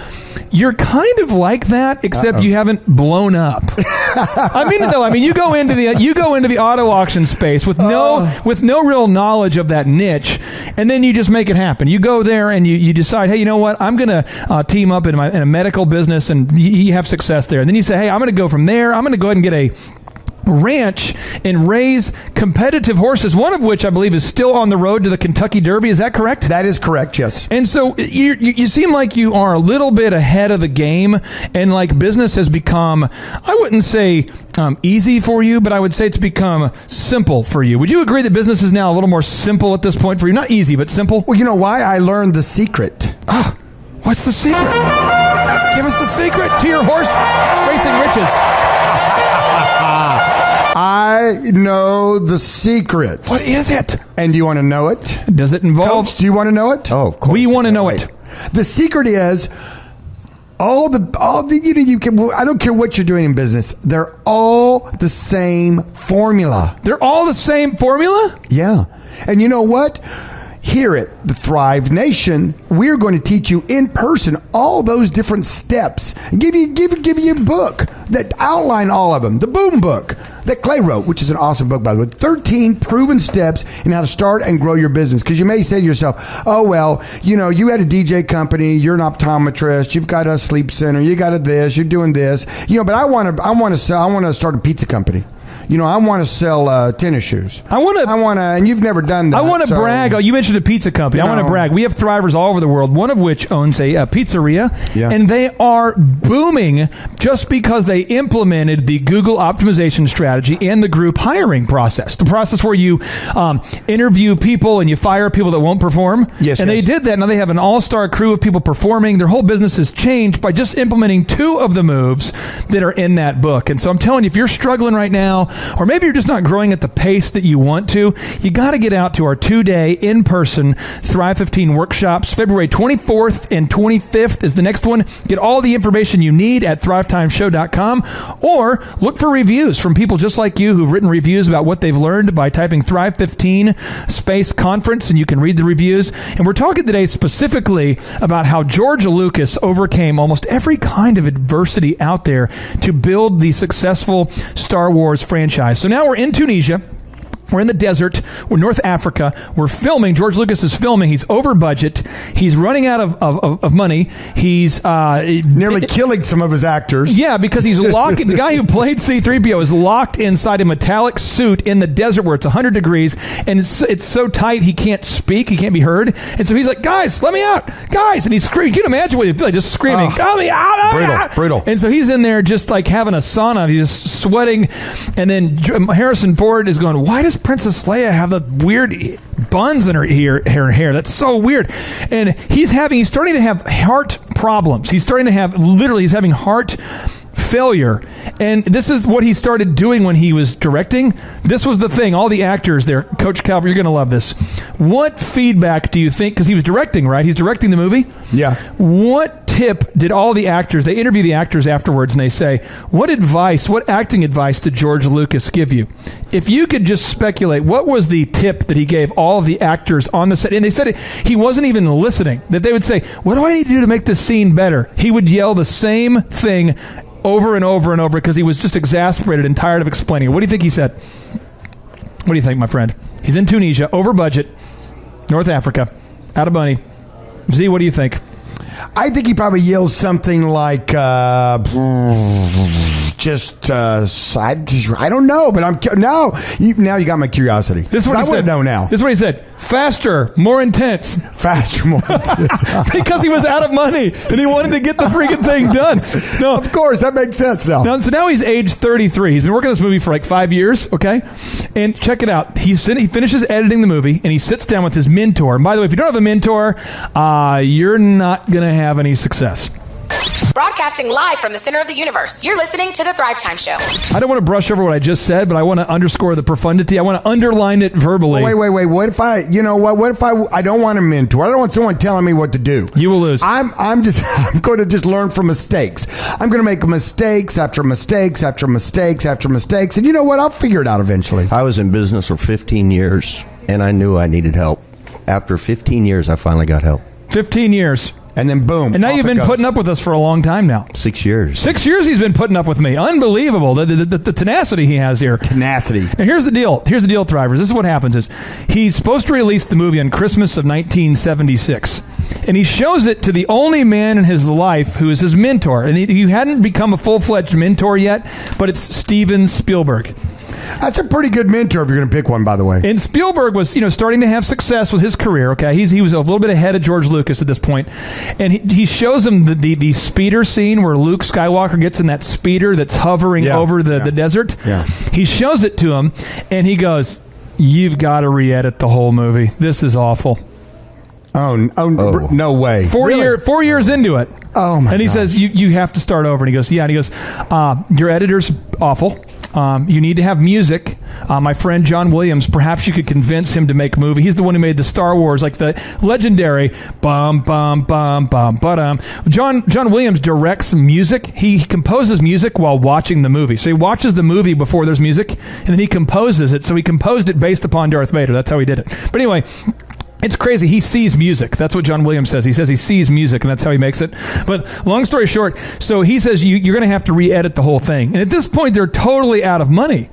So he goes, well, what do you mean I need to re-edit? He says, I think you need to redo the whole thing. Long story short, the final movie that you saw contains only 30% of what was in the first edit. So 70% of it was just gone. Oh my goodness. Complete re-editing. And so there's a scene in the movie where the sand people are going. You'll see in the first movie where they're fighting the Luke Skywalker. They didn't have any good footage, so Spielberg made him just use the same footage twice. And so if you watch that scene, it's and they did the sound effect backward and forward, the same scene, because they were just like, dude, there's no good scenes here. There's no good scene. Like, what do you mean? We were in the desert. Well, yeah, you know what? It's just amazing that this movie was made. I mean, if you think about all the failures and all the unsuccess that he had leading up to this point right now in the story, it's kind of like, wow, it's incredible how he just fought through all this. And here's the problem, is that his director wasn't ever going to get it. And that's what I want to talk about when we come back. When you have a system and you've been told by your Steven Spielberg, this is how you do it, this is what you need to do, and you realize that the guy who's editing your movie, who's been with you for 4 years editing your movie, doesn't have what it takes to get to the next level. And you realize, oh no, I have to replace a friend or an employee or a valued team member, or this thing is going to fail. And so he's forced with this dilemma. Am I going to replace my friend, or am I going to, stick with this movie that's not going to work out? We're going to have you, Z, kind of coach us through what to do when we realize that our director's not the right one to make our final edit of our Star Wars. Stay tuned. Thrive Time Show. All right, Thrive Nation, welcome back into the George Lucas-focused conversation. We're talking about how George Lucas overcame nearly every adversity possible to build the Star Wars franchise that we know and love today. But the thing is, Thrivers, if you missed the earlier parts, there's so many good nuggets in there. Go to thrivetimeshow.com. Hear the rest of the episode. It's a game changer. But here's the thing. George Lucas now finds himself, he's been working on this project for 4.5 years, and his good buddy, Steven Spielberg, his first real mentor to look at the footage, says, George, this is awful, and you need to do a complete re-edit. He looks to the left, he looks to the right, and he realizes that his editor, a guy by the last name Jimpson, okay, so it's J-Y-M-P-S-O-N, Jimpson. He realizes that Jimpson isn't ever going to get it. Like, he's talked to him about it over and over, and he realizes, man, this guy's a good dude, but he's not going to get it. But wait a second, he's got so much invested in this guy. I mean, 4 years, he's got the vision, he's been doing it. I mean, they're probably buddies. By now, you'd think so. 4 years. They went to the desert and back. They've been together long enough. They've been together long enough where he can say, hey, I remember when we started this. Yeah, 4 years. Yeah, he's probably one of the few guys that got it. Unlike all the actors laughing, going, "This is a joke." I mean, he got the thing. And so this is what happens: is he realizes it's not going to work. So he replaces him with Paul Hirsch, Richard Chew, and because he needed someone to oversee to make sure it was going to get done on time, his wife at the time. So Marsha Lucas helped edit the final edit of Star Wars to the specifications of Steven Spielberg. You know what's so powerful about that? You know the thing that you're just glossing over. What is it? What is it, my friend? So powerful. Oh, come on, give it to me. So powerful. Give me the power. Pump it up. How many people along the way with George Lucas said, that's a ridiculous idea, that will never work, shut it down, save your money, go make American Graffiti Part 2, do something else instead of this epic star Western thing that you're doing. But you know what he said to them? This is my deal. I'm going to do it my way and get out of my way. Right? That's what he says. That's what he says. That's what he says. Okay, now what happens? Why all of a sudden did someone say to him, that's horrible, redo it, and he listened to him? Well, you know why? Because the guy was telling the truth. And, well, the other people were telling the truth too, right? I mean, think about it. Somebody knew the way and had gone the way. The mentor had already done it. There, you touched on something. Okay. It was his mentor, so someone he highly valued. And when he said, hey, scrap 70% of your movie, right? And you listened to him, get rid of your editor, who's your friend and your buddy and been with you for 4 years and all that. You need to, hit the reset button. Instead of looking at Spielberg and saying, oh, you know what, thanks for the advice, buddy, but hey, this is my vision, and this is what we're doing, and we're going forward with this. I have something I'm going to say right now that it's definitely not going to be what the Thrivers want to hear. Oh, no. But I have to make sure that you hear it, okay? If you implement, let's say you're an entrepreneur right now and you have no business systems at all. So your business is basically just you in a skill or you in a product. That's okay. If you can sell something, that's good because you're in business.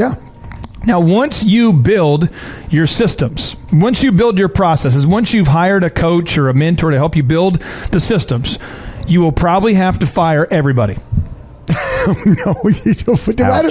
I'm driving. I'm coming back from lunch. I'm listening to Thrive Time Show. I'm getting pumped up. I'm excited. I'm listening to George Lucas's failures. You don't want to, and I'm like, you don't want to. But this is what happens: is there's something called habit, and people say, "Well, this is the way I always did it. This isn't how it used to be." And so you realize that you're having the same meeting every week going, hey, could you make the calls? Can you preach a little bit on this? I will. Okay. I am ready. I'm getting myself emotionally all geared up. Here we go. Okay. Let's get my preacher ready for preaching. Here we go. Oh, yeah. There we go. All right, Thrivers. If you are tired of having the same conversation. Come on now. I'm tired. About the same topic every week with your team. You're saying, are you making those calls? And they say, I will try to remember to make those calls. I'll try. And you say, are you making those calls? I'll try. And they say, I will try to make those calls. What are you going to do? And you say to them, hey, did you fill out the checklist? And they say, I will try to fill out the checklist. And pretty soon you realize that nothing's going to get done until somebody gets fired. Oh, I'm talking about fired. From the root word fire. Fired. Here's the deal.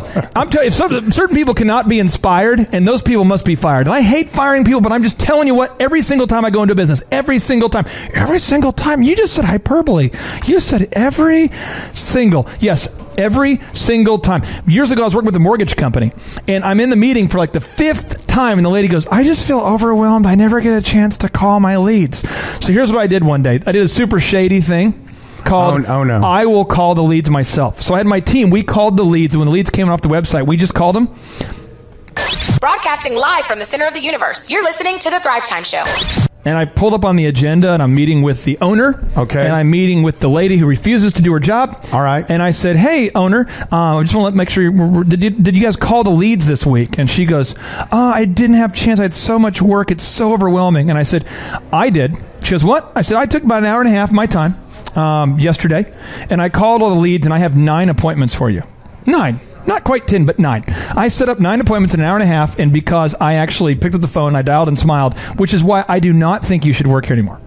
And as the outside consultant, he had told me, hey, if you need to have some coming to Jesus talks, you can do that. I give you autonomy. And I'm just telling you, I see it all the time. And so, Coach, you see it in basketball where a player, you're a basketball coach. You've trained some of the best players out there, and you see a player that's used to not hustling. He's used to not going hard to the rim. He's used to settling for the jump shot as opposed to going into the lane there, drawing a foul. Eventually, do you have to have either an intense conversation or a confrontation to change a player's habit? I tell them they need to quit and go take up golf, because golf is a really easy-going sport, and they can be lazy. So that's why we have to. That's why Tulsa has so many golfers. They've all came to score, and you told them to quit. Is that the deal? Yeah, a great golf program here. No, but seriously, you have to be real, don't you? That's what we're known for at SCORE, is we tell you the truth. We'll tell you you're too slow, or you don't work hard enough, or you need to quit being we call them a drama queen, where everything's such a huge deal. And I don't want to get too deep into the weeds here, but I will tell you this. Many of you are listening right now. You grew up where you played a sport, and when you lost the game, you still got ice cream, and you still got that third place trophy, and someone still told you have potential. But you go out there and you start a successful business, or you try to start a successful business, and you don't sell anything. Let me tell you what, 0 rounded up is still 0. You're not going to make any money. That's so mean. Why are you being so mean? I'm just telling you, it's a win or lose game. It's a deal where in business, if you don't deliver, you're out of the game. So if you're listening right now and you're going, man, I don't know how to manage people. I can't get my people to execute. You don't have to fire every single person, and you don't want to, but you have to create this thing called accountability. And when the Patriots won the Super Bowl, one of the things that I loved about the whole game and watching the game is that Bill Belichick is constantly, he's known for saying this. The team wears stocking caps that say this. They have sweatshirts that say this. He says this all the time. He's painted it all over the weight room. He's obsessed with it. And this is what Bill Belichick says over and over and over again. Just do your job. All right? Don't try to make too much out of it. Just do your job. That's the whole thing. Do your job. And so I'm telling you what, you've got to hold people accountable. And when you do it, check out what this produced for George Lucas, the fruits of this. When the movie comes out, he's super nervous. He's worried about it. And then when the movie gets out, this becomes the #1 selling movie of all time. The film grossed over $513 million worldwide. And during the original release of the movie, 513. So in today's money, that would be, I don't even know what that would be. But adjusted to inflation, I mean, the movie was a mega hit, and he didn't give up hope, and he held on to those merchandising rights and the rights to make other sequels. And so now he's a billionaire, and now we know the rest of the story. But here's the final notable quotable, Z, I want to read to you from George Lucas. He says, lay it on me. The secret is not to give up hope. It's very hard not to, because if you're really doing something worthwhile, I think you will be pushed to the brink of hopelessness before you come through the other side. Z. That's a powerful statement. And you know what? One of the key statistics out there, that I just hate, by the way. Oh, yeah. I hate this, and we're going to do everything we can to eradicate this number. But 8 out of 10 businesses that start up fail. They fail. They fail. You know, and the thing about it, you say, well, why? Why do they fail? Well, for a number of reasons. I mean, there's all kinds of reasons. We can go through the list of why they fail. But I'll tell you this, is that when a business succeeds, they followed the 13 steps that we teach you in our workshop. Wait, there's 13 steps? Yes. At a 2-day workshop, we will teach you how to get to the top of Google. If you're in your computer right now, just type in Tulsa basketball camps, and you're going to find Coach Calvert and his wonderful company, Score Basketball, right there. But so you have to learn search engine optimization. You have to learn sales. You have to learn marketing, leadership, customer service. You have to learn all that. We teach all of that at the 2-day workshops. Yes, but you know what? One of the things that I hear the most that drives me crazy, because, you know, let's call it what it is, you get a little crazy, is people that say, I don't have the time. I don't have the time. I don't have the time. I'm trying to watch The Voice every night. I've got the reruns. I've got to watch all the... My DVR is getting stacked up with shows. I mean, come on. Netflix puts out a new movie like every 30 minutes, trying to stay on top of that. It's just frustrating. Stop. I don't have the time. We teach you time management. We teach you the secret of getting things done.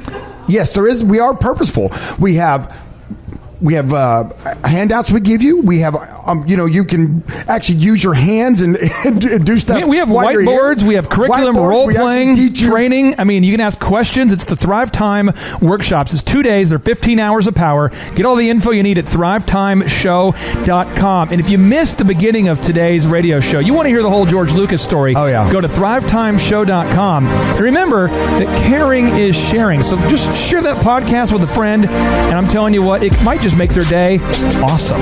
Z, as always, 3, 2, 1, boom. JT, do you know what time it is? 4:10. It's Tebow time in Tulsa, Jerusalem, baby. Tim Tebow is coming to Tulsa, Oklahoma, June 27th and 28th. We've been doing business conferences here since 2005. I've been hosting business conferences since 2005. What year were you born? 1995. Dude, I've been hosting business conferences since you were 10 years old, but I've never had the 2-time Heisman Award winning Tim Tebow come present. And a lot of people, have followed Tim Tebow's football career on the field and off the field. And off the field, the guy's been just as successful as he has been on the field. Now, the big question is, JT, how does he do it? Well, they're going to have to come and find out, because I don't know. Well, I'm just saying, Tim Tebow's going to teach us how he organizes his day, how he organizes his life, how he's proactive with his faith, his family, his finances. He's going to walk us through his mindset that he brings into the gym, into business. It is going to be a blasty blast in Tulsa, Jerusalem. Also, this is the first Thrive Time Show event that we've had where we're going to have a man who has built $100 million net worth. Wow. Who'll be presenting. Now, we've had a couple presenters that have had $1 billion net worth in some like real estate sort of things. Yeah. But this is the first time we've had a guy who's built a service business, and he's built over $100 million net worth in the service business. It's the yacht driving, multi-state living guru of franchising. Peter Taunton will be in the house. This is the founder of Snap Fitness, the guy behind 9 Round Boxing. He's going to be here in Tulsa, Jerusalem, Oklahoma, June 27th and 28th. JT, why should everybody want to hear what Peter Taunton has to say? Oh, because he's incredible. He's just a fountain of knowledge. He is awesome. He has inspired me listening to him talk. And not only that, he also has He practices what he teaches, so he's a real teacher. He's not a fake teacher like business school teachers. So you got to come learn from him. Also, let me tell you this, folks. I don't want to get this wrong, because if I get it wrong, someone's going to say, you screwed that up, buddy. So Michael Levine, this is Michael Levine. He's going to be coming. You say, who's Michael Levine? I don't want to get this wrong. This is the PR consultant of choice for Michael Jackson, for Prince, for Nike, for Charlton Heston, for Nancy Kerrigan, 34 Grammy Award winners, 43 New York Times best-selling authors he's represented, including pretty much everybody you know who's been a super celebrity. This is Michael Levine, a good friend of mine. He's going to come and talk to you about personal branding and the mindset needed to be super successful. The lineup will continue to grow. We have hit Christian recording artist Colton Dixon in the house. Now, people say, Colton Dixon's in the house?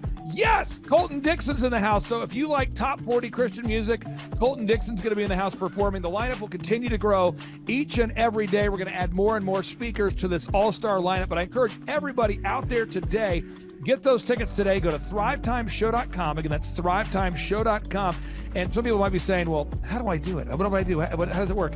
You just go to thrivetimeshow.com. Let's go there now. We're feeling the flow. We're going to thrivetimeshow.com. Again, you just go to thrivetimeshow.com. You click on the business conferences button, and you click on the request tickets button right there. The way I do our conferences is we tell people it's $250 to get a ticket. Yep. Or whatever price that you could afford.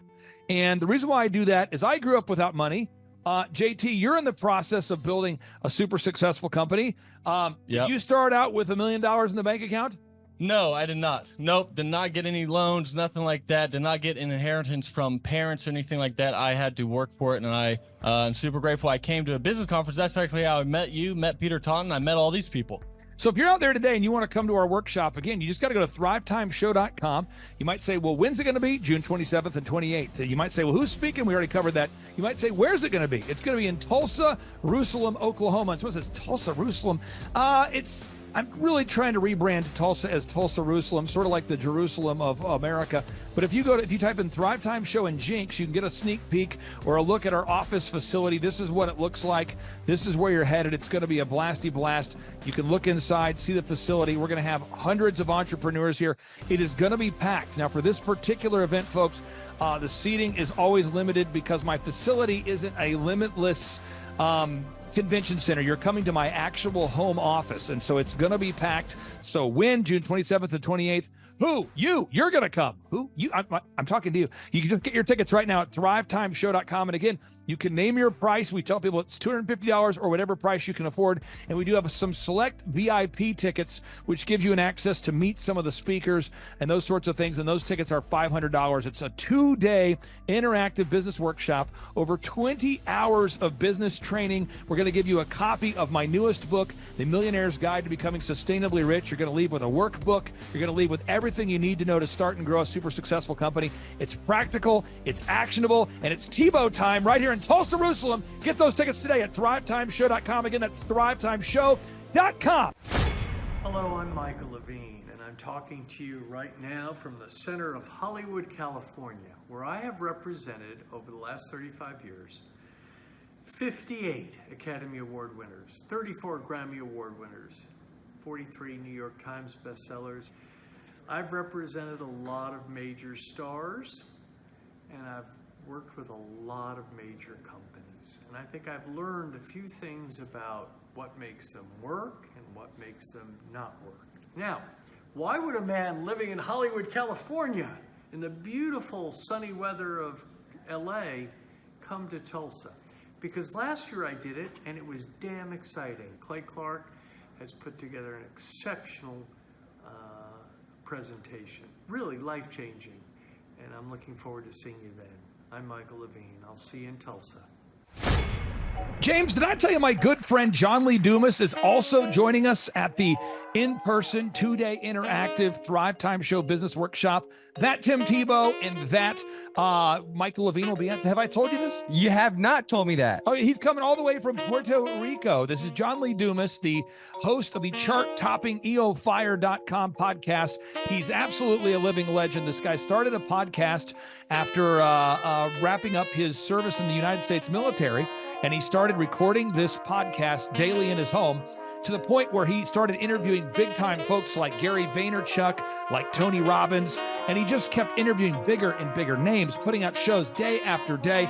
And now he is the legendary host of the EO Fire podcast, and he's traveling all the way from Puerto Rico to Tulsa, Oklahoma to attend the in-person June 27th and 28th Thrive Time Show 2-day interactive business workshop. If you're out there today, folks, you've ever wanted to grow a podcast, a broadcast, you want to improve your marketing, if you've ever wanted to improve your marketing, your branding, if you've ever wanted to increase your sales, you want to come to the 2-day interactive June 27th and 28th Thrive Time Show Business Workshop featuring Tim Tebow, Michael Levine, John Lee Dumas, and countless big-time, super successful entrepreneurs. It's going to be life-changing. Get your tickets right now at thrivetimeshow.com. James, what website is that? thrivetimeshow.com. James, one more time with more enthusiasm. thrivetimeshow.com. Shot everything rides on tonight. Even if I got 3 strikes, I'ma go for it. This moment, we own it. I'm not to be played with because it could get dangerous. See these people I ride with. This moment, we own it. Thrive Time Show 2-day interactive business workshops are the world's highest rated and most reviewed business workshops because we teach you what you need to know to grow. You can learn the proven 13-point business systems that Dr. Zellner and I have used over and over to start and grow successful companies. I mean, we get into the specific steps on what you need to do to optimize your website. We're going to teach you how to fix your conversion rate. We're going to teach you how to do a social media marketing campaign that works. How do you raise capital?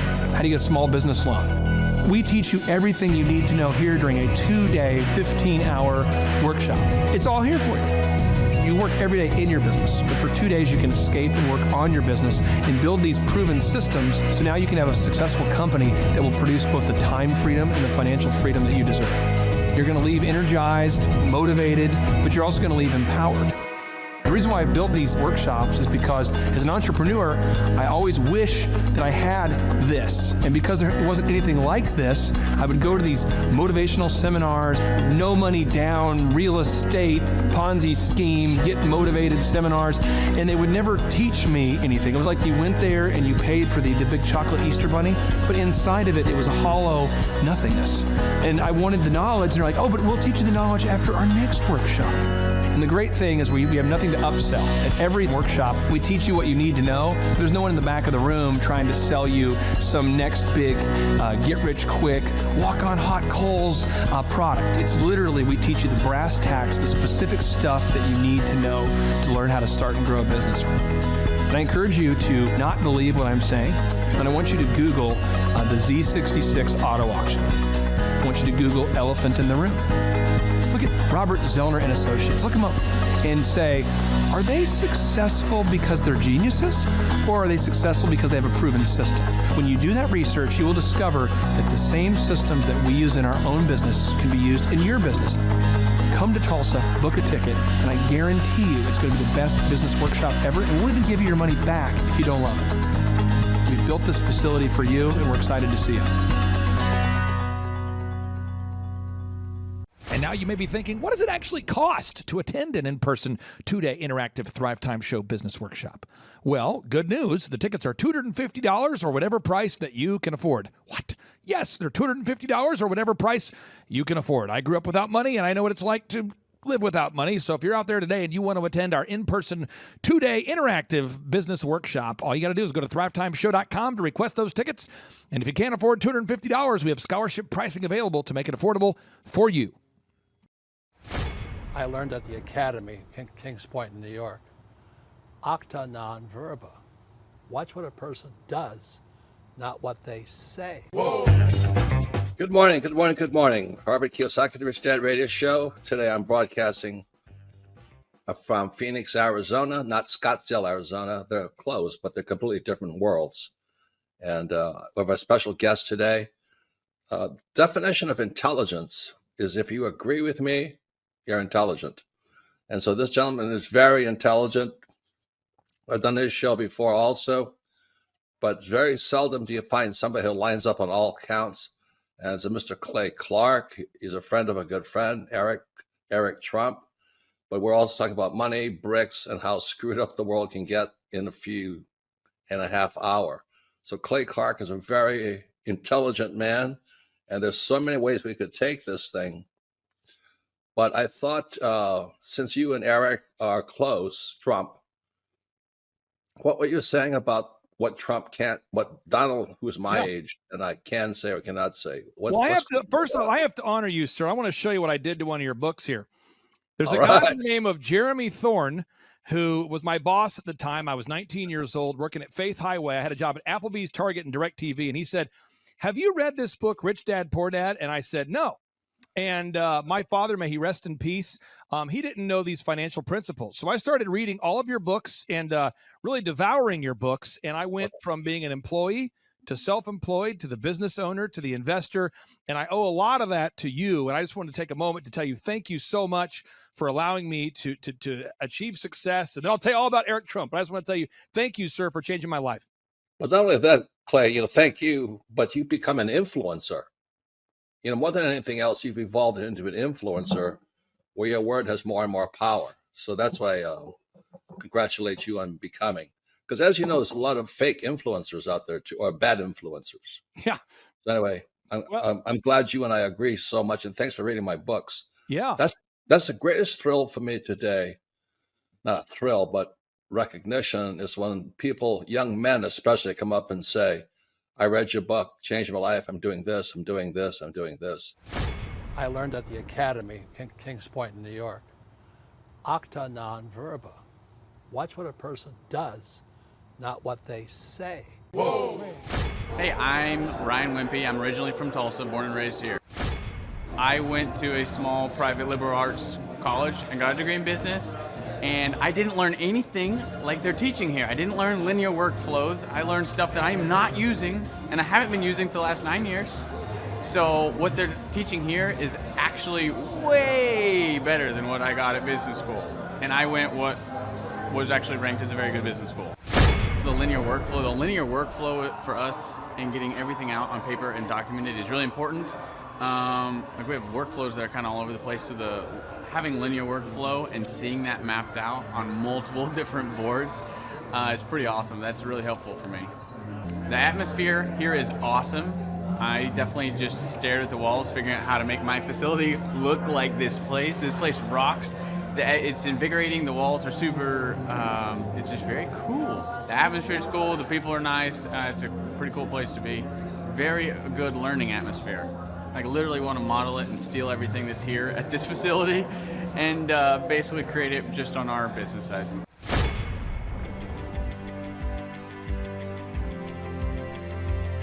Once I saw what they were doing, I knew I had to get here at the conference. This is probably the best conference or seminar I've ever been to in over 30 years in business.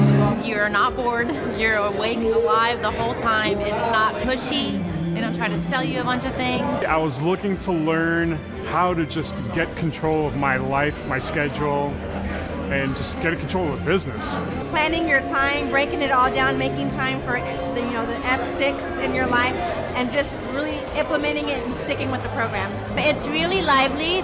They're pretty friendly, helpful, very welcoming. I attended a conference a couple months back, and it was really the best business conference I've ever attended. At the workshop, I learned a lot about time management, really prioritizing what's the most important.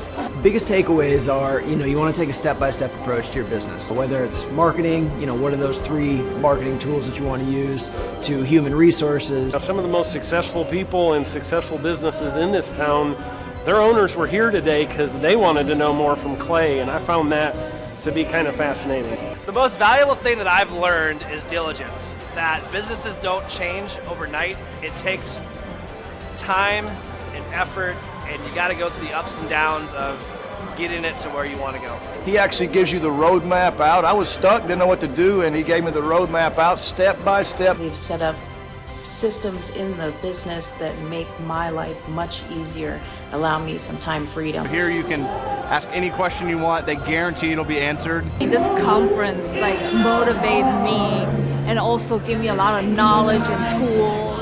It's up to you to do it. Everybody can do these things, they're stuff that everybody knows, but if you don't do it, nobody else can do it for you. I can see the marketing working, and it's just an approach that makes sense. Probably the most notable thing is just the income increase that we've had. Everyone's super fun, it's super motivating. I've been here before, but I'm back again because it motivates me. Your competition's going to come eventually, or try to pick up these tactics. So you better, if you don't, somebody else will. I'm Rachel with Tip Top Canine, and we just want to give a huge thank you to Clay and Vanessa Clark. Hey guys, I'm Ryan with Tip Top Canine. Just want to say a big thank you to Thrive 15. Thank you to Make Your Life Epic. We love you guys, we appreciate you, and really just appreciate how far you've taken us. This is our old house, right? This is where we used to live 2 years ago. This is our old neighborhood. See? It's nice, right? So this is my old van and our old school marketing, and this is our old team. And by team, I mean it's me and another guy. This is our new house with our new neighborhood. This is our new van with our new marketing, and this is our new team. We went from 4 to 14, and I took this beautiful photo.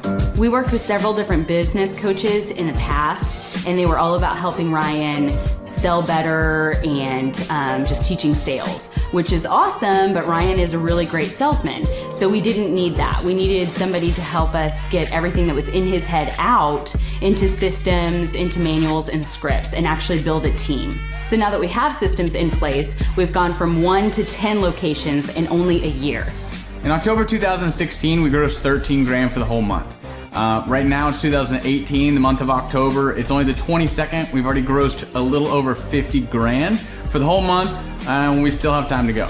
We're just thankful for you, thankful for Thrive and your mentorship, and we're really thankful that you guys have helped us to grow a business that we run now instead of the business running us. Just thank you times 1,000. So we really just want to thank you, Clay, and thank you, Vanessa, for everything you've done, everything you've helped us with. We love you guys.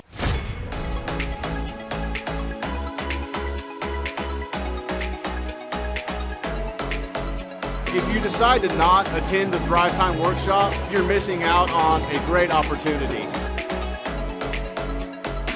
The atmosphere at Clay's office is very lively. You can feel the energy as soon as you walk through the door, and it really got me and my team very excited.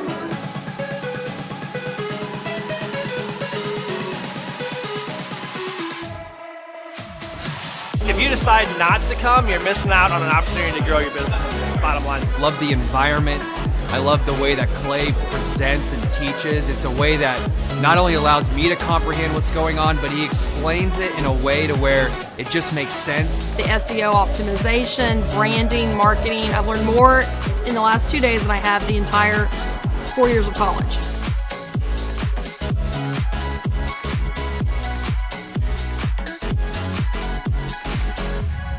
The most valuable thing that I've learned, marketing is key.